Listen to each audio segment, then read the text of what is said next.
Alô, galera! Aqui quem fala é André Perim e André Budon aqui do meu lado. Aqui nós somos o programa O Cone do Silêncio e hoje o assunto é disco. Vamos relembrar a época das discotecas. O assunto é dance, dance, dance.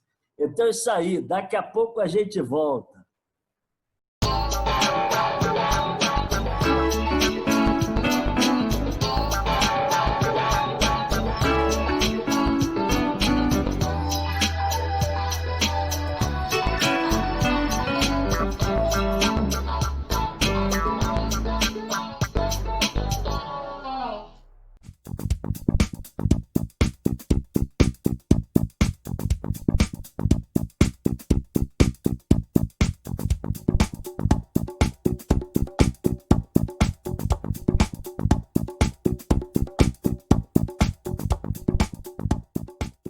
Voltamos.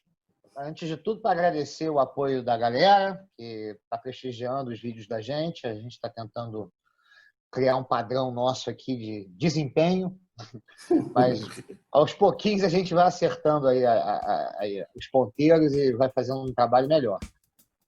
O apoio de vocês é fundamental.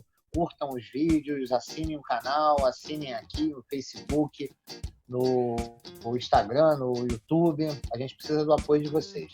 Agradecer a todos aí que deram apoio, curtiram. Valeu, galera. Valeu pela força aí. Valeu. Mas agora falando da disco. Acho que a gente tem que primeiro contextualizar o cenário para aparecer a disco music nos Estados Unidos e virar uma febre global.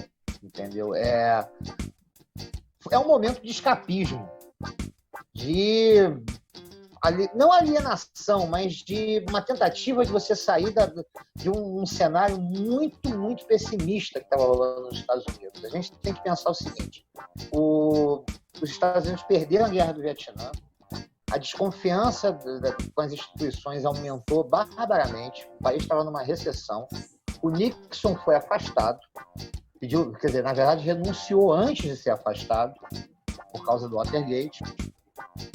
O sentimento era de desesperança. Na música, os caras que fizeram a cabeça da galera nos anos 60 estavam meio perdidos, estavam numa linha meio decadente. O Elvis estava em Las Vegas, vestido de astronauta, os Beatles tinham acabado, e acabado muito longe do All You Need Is Love que eles costumavam cantar. Os caras se odiavam na época, mal se falavam. Bob Dylan estava afastado, os Rolling Stones estavam numa seca criativa monstruosa depois de uma série de grandes discos. E o cenário era rock progressivo, que era uma coisa muito segmentada, feita por músicos eruditos, absolutamente elitizada. Você tinha um pop radiofônico FM que era muito introspectivo, era James Taylor, Elton John, Simon Garfunkel, Carole King, que eram músicas muito introspectivas e até melancólicas. E a disco music veio exatamente para mudar isso, para levar as pessoas para a pista de dança, porque a grande influência da disco music era exatamente o contrário do que a gente está dizendo, que era black music, que está absolutamente distante. A black music era a música da celebração nos Estados Unidos no começo da década de 70. Quem queria se divertir ouvia James Brown, ouvia Stevie Wonder, ouvia Isaac Hayes, ouvia Barry White. E aí a gente tem que falar da grande gravadora da música negra americana, que é a Motown. O que aconteceu aí também é que a música negra nos anos 60, final dos anos 60 e início dos anos 70, ela era muito contestatória. Você pega o James Brown, o Sly, Family Stone, até o Marvin Gaye no início era uma coisa muito... Let's Get It On, com What's Going On. A Motown, ela começa a criar um outro som mais aveludado, usando orquestra, usando coisa, ela faz uma coisa mais aveludada. E a Motown, o nome vem de Motortown, que é de Detroit, que é a cidade onde tem eu acho que são as grandes montadoras estão ali. As grandes montadoras estão lá. Estavam, né?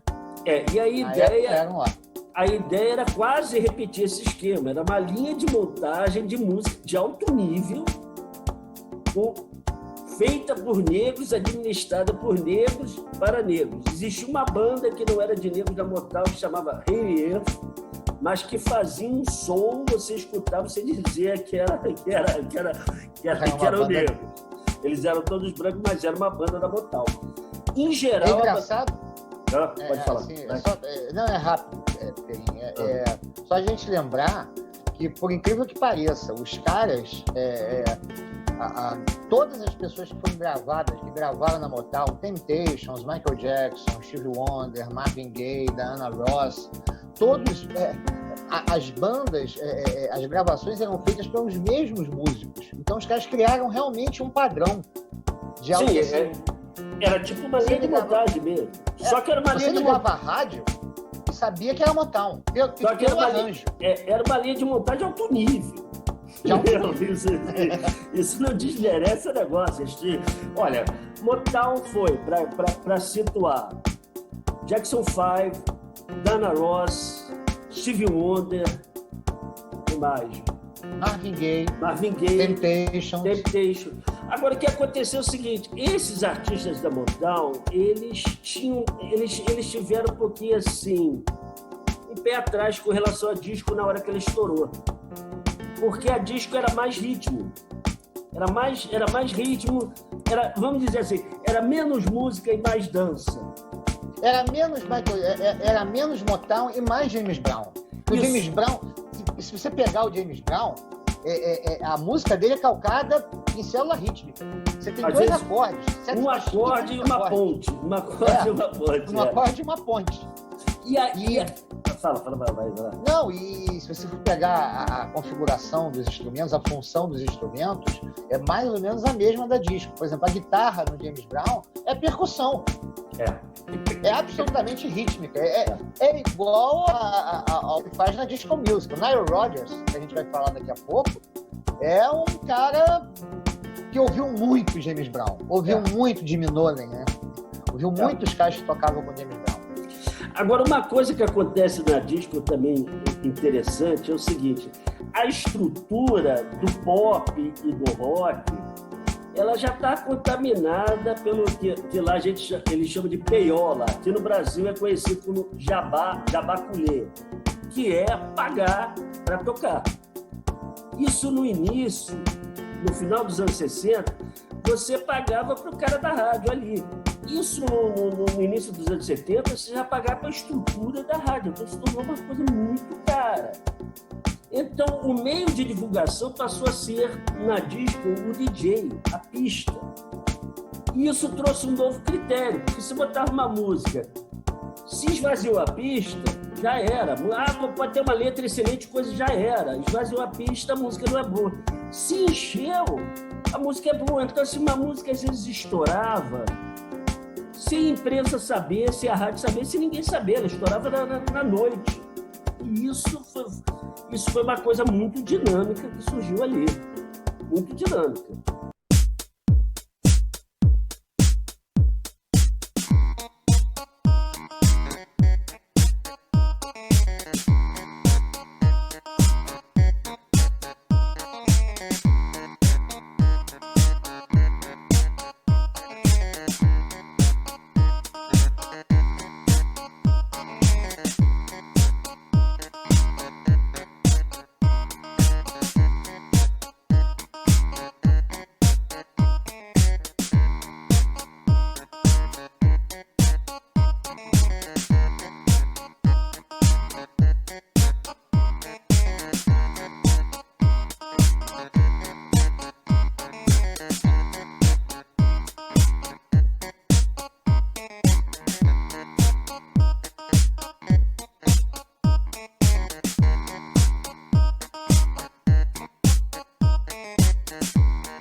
teve essa história da Motown e a gente vai ter uma outra gravadora, um outro movimento, quer dizer, uma outra cena, que vai copiar um pouquinho esse estilo da Motown, que é na Filadélfia, o chamado TSOP, The Sound of Philadelphia.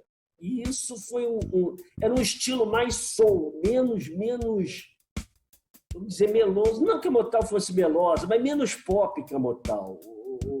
O som da Filadélfia era mais pro soul. E vai ter dois grandes nomes que vão surgir daí. Um é o Billy Paul, que era um cantor de soul, de música romântica. O Billy Paul grava Me and Mrs. Jones, que foi um grande sucesso romântico. Mas vai gravar uma música que é uma regravação de uma música do Elton John, Your Soul, que é uma das melhores regravações que o cara recriou a música do Elton John e virou quase um hino de festa. Toda festa tinha uma época que toda festa tocava. Até hoje é uma música muito tocada. E outro grupo, o que aconteceu com o som da Filadélfia é assim, ele foi estruturado por um arranjador chamado Vincent Montana Jr., que era um vibrafonista de jazz que veio da época do bebop, lá, tocou com Charlie Parker, com aqueles caras. E ele montou um esquema de som com bandas de metais.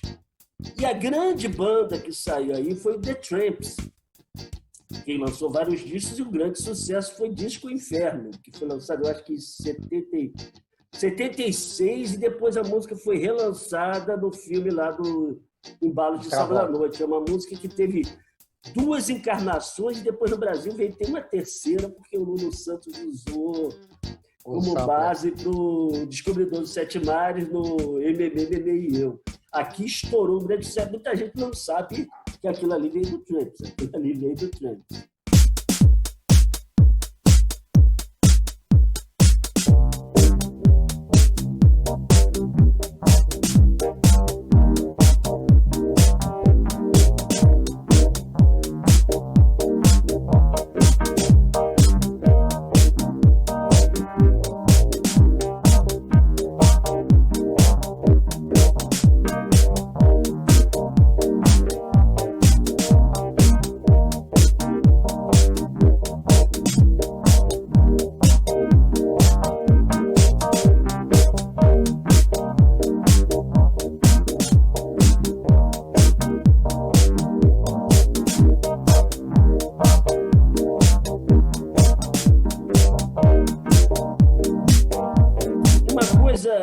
Curiosa na discoteca que vai acontecer é que também, assim, muita coisa que a gente vai considerar americana, que aqui no Brasil a discoteca era de isso é música americana, mas muita coisa que a gente considerou americana, na verdade, veio da Europa, que havia um movimento também de disco na Europa.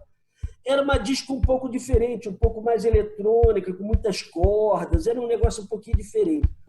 E tem uma gravadora que era sediada no Canadá, que ela começa a fazer isso.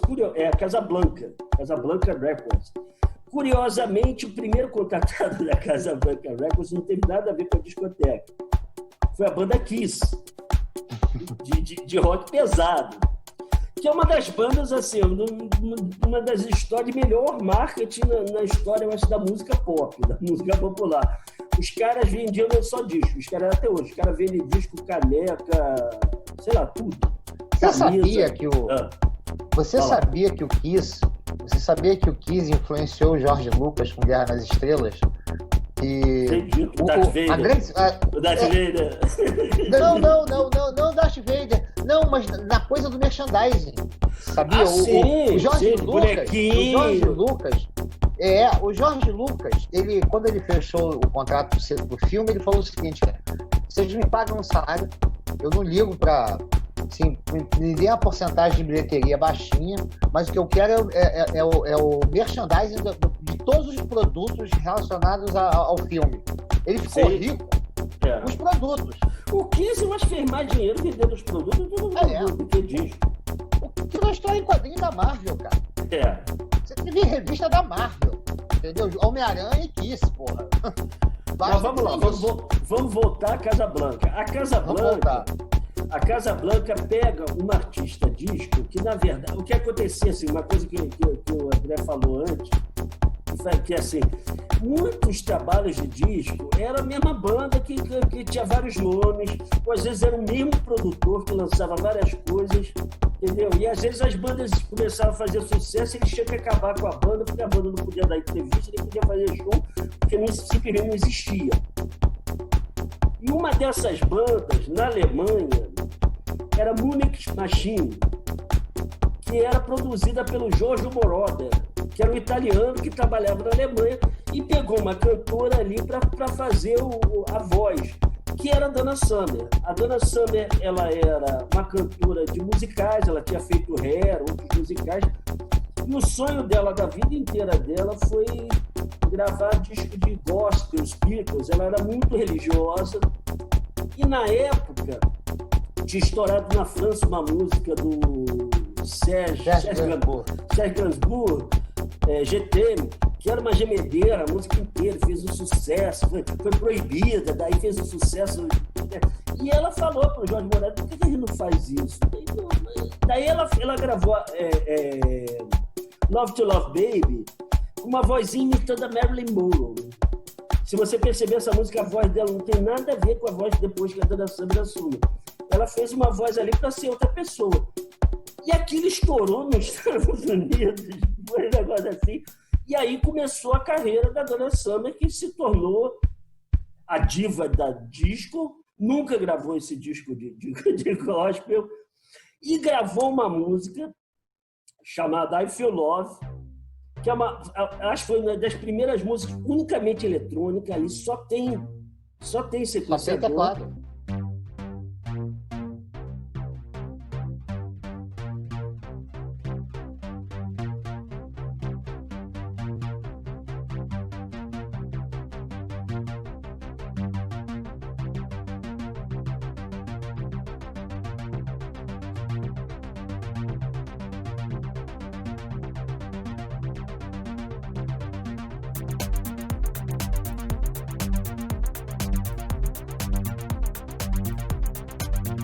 O Giorgio Moroder se baseou muito no som que estava vindo da Alemanha, de Kraftwerk,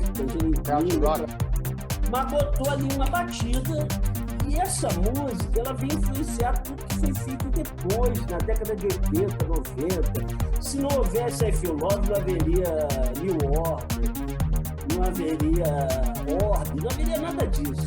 E ali foi a semente daquilo e foi dar os filhos 10 anos depois. A gente vai fazer um programinha sobre música eletrônica. Isso. Daqui a pouco. Isso. Pra gente falar sobre isso, né? Falar de Kraftwerk, falar de como é que foi a evolução desse processo, né, da música eletrônica.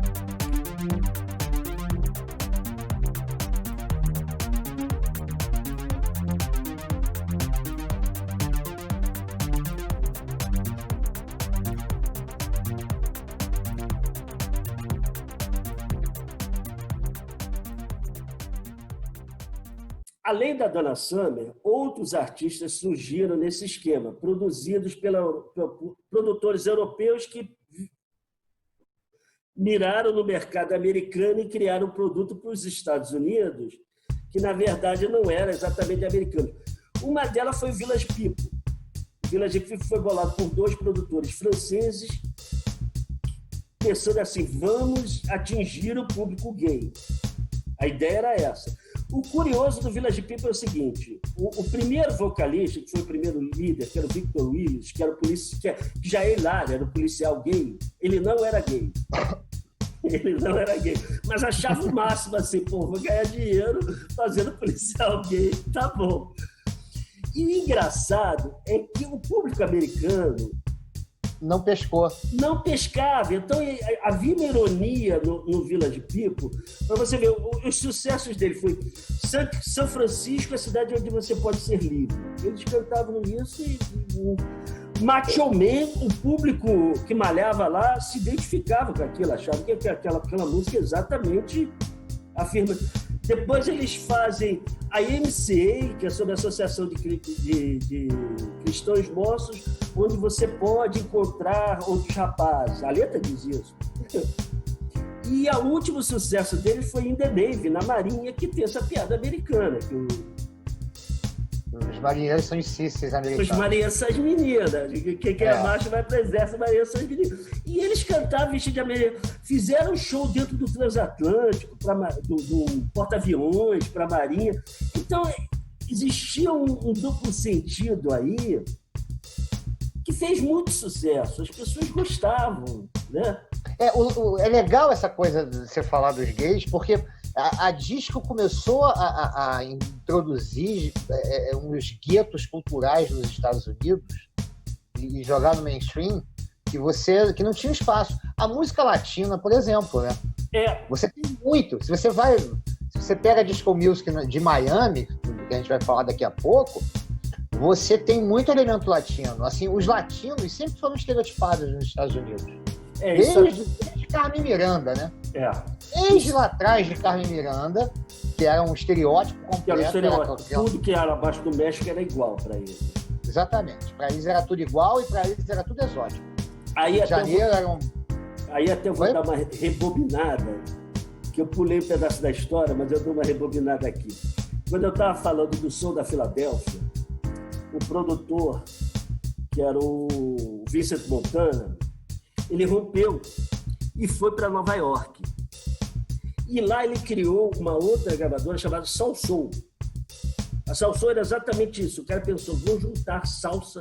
Na verdade, não era isso. O nome era isso. Vou juntar salsa com som. Na verdade, ele juntou som latino com som negro.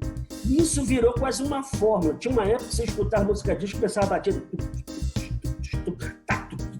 Tentava as coisas. Isso virou...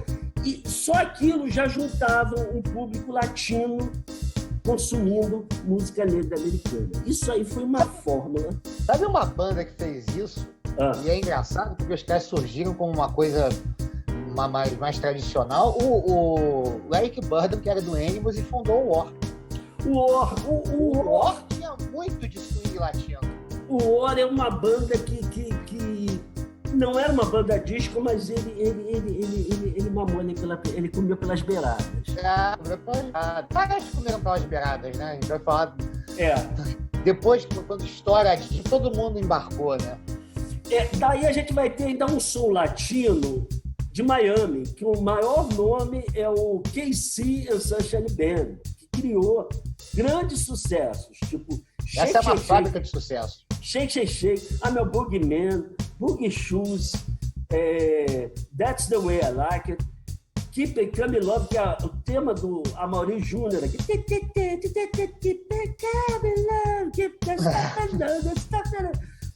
E depois ele fez muito sucesso. Foi o maior sucesso dele, foi Please Don't Go, que já é um baladão, mas fez muito. Mas era um baladão de pista, as pessoas dançavam. As pessoas dançavam. Era baladão de pista, porra. Ele conseguia fazer isso, até a balada era dançante. Tinha uma coisa engraçada também, isso aí foi mais dessa disco de influência europeia, isso é engraçado, porque começou a ter uma coisa assim, os discos tinham uma música só de 15 minutos. E eles herdaram, por incrível que pareça, eles herdaram uma coisa do rock progressivo. A única coisa que eles herdaram do rock progressivo, por incrível que pareça, que eram discos conceituais. Eles tinham discos conceituais.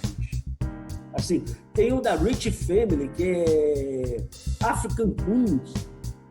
E daí conta a história da Cleópatra Nefertete, rainha de Sabá. Parece um samba-enredo. É um samba-enredo com progressivo, com uma batida, eles fizeram aquilo. E tinha bandas conceituais. Uma delas foi Santa Esmeralda, que era uma banda franco-espanhola americana, uma salada. O cara pensou assim, vou pegar músicas do Animals, vou pegar coisa, botar um negócio espanhol e botar uma batida disco. Os caras fizeram um sucesso estrondoso. Depois foi reusado pelo Tarantino no Kill Bill. Não, é legal, né? Porque você parar pra pensar, Don't Let Me Be Misando desse tudo foi gravada pela Nina Simone. Sim, é uma música antiga. É uma música antiga, é um escândalo americano. Ele regravou também The House of the Rising Sun. Tá. Glória, que era do Van Morrison. Os caras pegaram, vamos pegar o negócio dos anos 60, vamos relançar com outra forma. Teve uma outra banda, essa francesa, que também era conceitual, que era o Voyage. Voyage, cada música do Voyage era um país. Daí uma música era escocesa, outra música era indiana. Tem até uma brasileira que os caras ficam cantando o marinheiro. E isso, o que aconteceu? Isso deu um estouro. Chegou um momento na discoteca que deixou de ser uma coisa underground, que era no início experimental, acabou de ser uma coisa, tudo virou discoteca. E aí surgiu o filme Embalos de Sábado à Noite, que é assim, eu acho que é um dos discos que mais vendeu na história, né? Não sei, assim. Até então... Não, com certeza. Até então, acho que foi o disco que tinha mais vendido. Não, uma coisa é certa, foi a trilha sonora de um filme que mais vendeu na história. Sim. Isso é certo. Isso aí não tem nem o que discutir. Isso aí, depois a gente até legenda aí um número de discos, mas eu não tenho de cabeça, para falar a verdade. Mas é engraçado essa coisa do Embalos de Sábado à Noite, porque ele mostra de uma forma muito realista como a pista de dança virou o Olimpo do underdog americano, do cara que não tinha perspectiva. É uma história trágica, triste. Não é um filme alegre, né? Você mostra um John Travolta e uns amigos proletários, entendeu? Sem nenhuma perspectiva, sem nenhuma perspectiva de uma educação, de uma vida melhor, em que os caras se realizavam na pista de dança. Era a única saída da vida deles. Era a única saída dos caras, era o nirvana dos caras, era chegar no sábado à noite e quebrar a casa, entendeu? Dançando na pista. E aí é interessante, porque esse filme remete muito àquela história do pessimismo que a gente estava falando, que a gente começou falando no início do programa. Porque se você parar pra pensar no cinema americano até a metade da década de 70, é só filme sem final feliz, porra. Sabe? É o Jack Nicholson que, porra, é lobotomizado no Estranho no Ninho, é o Sérpico do Al Pacino que toma um tiro na cara, é o traficante lá que foge do Gene Hackman na Operação França. Não tem final feliz. Não tem final feliz. Mas você não acha que daí essa ideia da disco é uma saída para isso? Assim, você pode sair à noite e você vai ser feliz naquela noite, não importa o que vai acontecer depois. Exato, a disco é isso. E essa procura pelo escapismo chega no cinema americano, cara. Começa com Tubarão, que é o primeiro blockbuster, é o primeiro filme que mobiliza o país, e aí toma proporções cósmicas, entendeu? Com Guerra nas Estrelas. Com Star Wars, né? Inclusive teve uma versão... Inclusive a trilha sonora teve uma versão disco. Porra, até Tchaikovsky teve versão disco, Beethoven, Wagner. Cara, teve uma época que todo mundo começou. Rod Stewart gravou disco, Frank Sinatra gravou disco, até Vila Sésamo teve. Não, olha, Rolling Stones gravaram Míssil. Kiss gravou I Was Made for Loving You. Sim, que foi um dos maiores sucessos dele. Pra mim é a minha música preferida do Kiss. Eu não gosto muito de Kiss. Essa eu acho massa. Porra, o Blonde gravou Disco Music. Todo mundo gravou Disco Music. E aqui no Brasil... Ninguém gravou Disco Music. Aqui no Brasil teve uma resistência muito grande, mas daí começou. Jorge Ben gravou, Rita Lee gravou, Chega Mais. Tim Maia. E as Frenéticas, que foi o auge.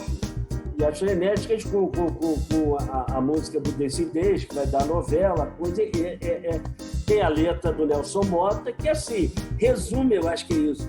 Dance bem, dance mal, dance sem parar, dance até... Sabe, é isso. Aqui a Disco Music aqui foi a saída... O começo. Não, mas ainda era muito pesado.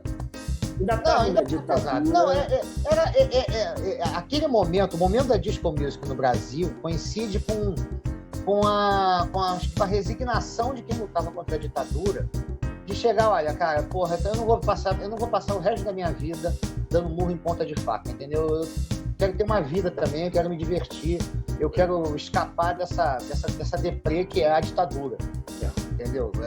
A gente teve o endurecimento do regime em 68, quando chegou a 75, 76, você já começava a ver uma luz no fim do túnel. Ainda demorou 8 anos, 10 anos, mas a coisa já começou a fazer água, a economia já ia mal, teve o choque do petróleo. Então, você já começava a ver uma luz no fim do túnel no sentido de você começar a relaxar, de você começar a redemocratizar, ter uma distensão, né? Então, mas a disco music foi isso aqui no Brasil. A discoteca foi isso aqui no Brasil. Agora, depois, o que acontece? O filme, vamos dizer, como diz na linguagem de hoje, arrebentou a boca do balão. Então, assim, depois do filme chegou uma hora... Os Bee Gees é um caso, assim, os Bee Gees eram um grupo romântico. Viram os reis do... Os Bee Gees eram os Beatles da Austrália, cara. E eles viram... Eram os Beatles da Austrália. Eles gravam eles gravam Night Fever, Stay Alive, Should Be Dance, gravam aquelas músicas, depois volta a gravar as baladas, que era a parada. Eles não queriam ser os reis do disco. Assim, porra... Eles caíram de paraquedas, né? Eles caíram... Então, o que houve depois? Assim, que o disco começou a cansar. E aí, teve uma renovada, indo para o que começou a se chamar funk music, que não tem a ver muito com o funk de hoje, é o funk de lá, né? Era funk music de lá. E a qualidade de gravação melhorou muito, os arranjos de qualidade de gravação melhorou muito. Aí a gente tem 3 artistas aí, o meu Earth, Wind & Fire, que assim... Eles nem se consideravam uma banda funk, eles diziam que eles cantavam tudo, de jazz, a coisa, eles cantavam tudo. Se você pegar, eles cantaram até Milton Nascimento, Ponta de Areia, entendeu? E o nível de arranjo... O Kool and the Gang era assim também, sabia? O Kool and the Gang... O Kool and the Gang, o primeiro disco do Kool and the Gang é um disco instrumental absurdamente Exatamente. bom. E o Kool and the Gang... Não fizessem música pop boa, mas... E o Kool and the Gang, depois de um tempo, eles foram produzidos pelo Emir Deodato, que é um músico brasileiro, estourou com uma versão quase disco da... Assim Falou Zaratustra. Assim Falou Zaratustra, e virou produtor. Produziu uma música do Kool and the Gang que fez sucesso, Ladies Night, oh, Ladies, né? E depois veio produzir Celebration, que foi quando a banda... O Emir Deodato produziu Sinatra, bicho. Foi um dos caras que Bjork, porra. Qualquer dia a gente vai falar com ele, se der a gente fala até com ele. Essas bandas, tipo o Earth, Wind & Fire, se você escuta, você vai ver assim, uma mudança de qualidade sonora muito grande. E um que começou a antenar com isso foi o Michael Jackson, porque o Michael Jackson foi o ídolo infantil. Se tornou The Jacksons. Jackson 5 se tornou The Jackson. The Jackson fez muita música boa na época do discoteca, mas não fazia sucesso. Elas não fizeram. Eles estouraram o Jackson 5. Tem pelo menos umas 5 músicas do Jackson 5 que são clásicas. Mas o The Jacksons era legal também. Era legal. Mas não fez o sucesso. Ele não replicou o sucesso do Jackson 5. Daí o Michael Jackson... Estava numa encruzilhada artística. O Michael Jackson sai do The Jackson, procura o Quincy Jones, que era um arranjador do tempo do bebop, do jazz, um grande nome do jazz. O Quincy Jones já tinha revitalizado, o Quincy Jones já tinha dado saltos de qualidade na década de 60, por exemplo, com o Ray Charles. Quando o Ray Charles saiu do esquema da Atlântica, de banda pequena, e começou a tocar com orquestra, começou a tocar com produções mais ambiciosas, mais caras, ele trouxe o Quincy Jones. O Quincy Jones é contemporâneo de Miles Davis, de Coltrane. É um cara que veio do jazz. É um cara que veio do jazz. O Quincy Jones, quando chegou ao Michael Jackson, ele já tinha produzido o bom e velho Frank Sinatra. Que era selo de qualidade. Se você, cara, o Quincy Jones é maravilhoso. O Michael Jackson, naquela época, ele tinha uma preocupação muito grande de sair das paradas, de ser um artista negro. Ele queria ir para as paradas top, geral. O primeiro disco que ele faz sozinho é o Off the Wall, que tem uma monstruosidade. Que tem uma música maravilhosa que estourou, que é o Don't Stop Till You Get Enough. Quem não associa, lembre-se de Video Show, entrada do Video Show. É aquilo ali. Sem Rock With You. Esse disco é maravilhoso. Esse disco pra mim é o melhor disco do Michael Jackson. Mas é um disco que vendeu um pouquinho mais. Daí ele resolve dar grande tacada, que foi o Thriller. O Thriller foi aquela coisa... Pensa comentários, né? O Thriller, eu acho que a gente tem que fazer um programa só sobre o Thriller. Porque foi o disco assim... Inclusive, assim, a ideia, nós queremos atingir o público branco. Quem abre o disco do Thriller? Van Halen. Abre com a guitarra do Van Halen. O pessoal que não gostava de Michael Jackson falou, caramba, é pesado. Você tem cultura pop. O cara inventou a indústria. Esse disco. Tem até Vincent Price no disco. Vincent Price, pois é. O cara inventa. O cara mistura cinema, porque ele inventa.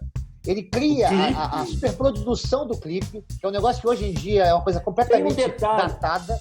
Tem um detalhe aí interessante, que é bom falar. O Michael Jackson, no Thriller, foi o primeiro artista negro a aparecer na MTV. Antes do Thriller, a MTV era direcionada a um público... Não é que não pudesse tocar preto, não é isso. Não é que não pudesse tocar música negra. Eles eram direcionados ao público branco. E o Michael Jackson consegue isso, ele consegue isso.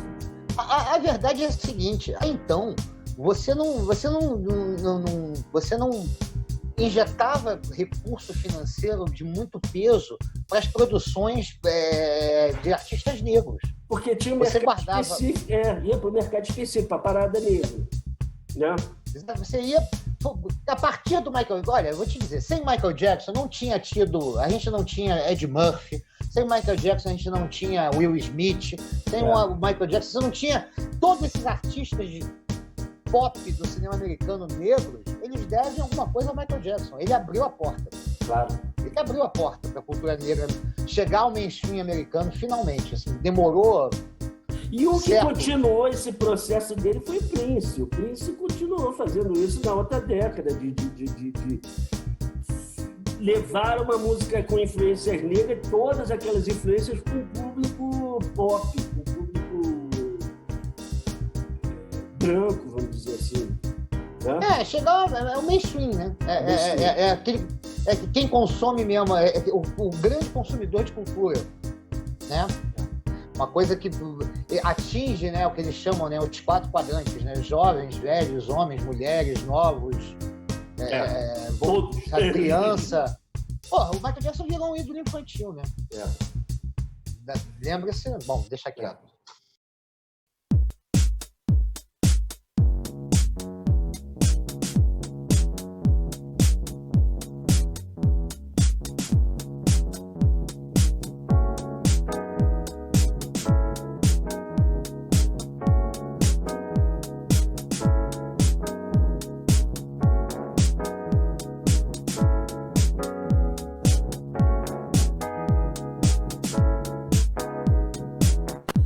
Bem, a gente tem o último aí que a gente vai falar, que é o Nile Rodgers, grande produtor, guitarrista, que criou a banda Chic. Fez grande sucesso. Né? É uma fieira de sucesso, né, cara? É uma fieira. Ele fez Everybody Dance, Dance, Dance, Dance, Good Times, The Freak.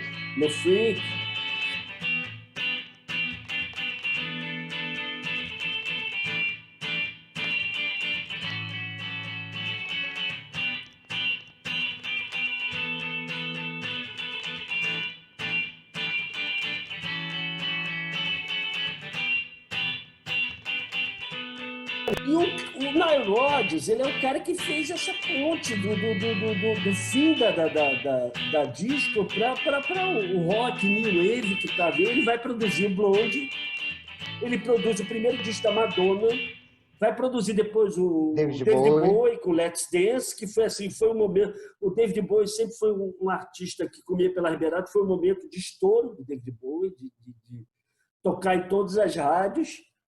E agora, recentemente, veio para o Daft Punk com Get Lucky. Não, e é legal que o Daft Punk ele faz um disco baseado na disco music, né? Assim, esse disco tem Jorge Moroder. Jorge Moroder.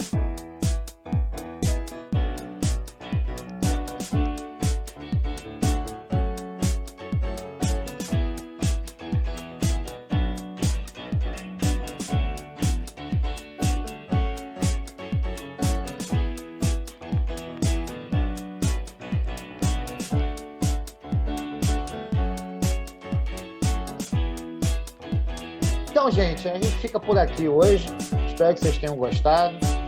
Curtam, compartilhem, critiquem, sugiram. A gente quer que vocês sugiram, deem sugestões de novas pautas para a gente trabalhar. A gente quer fazer...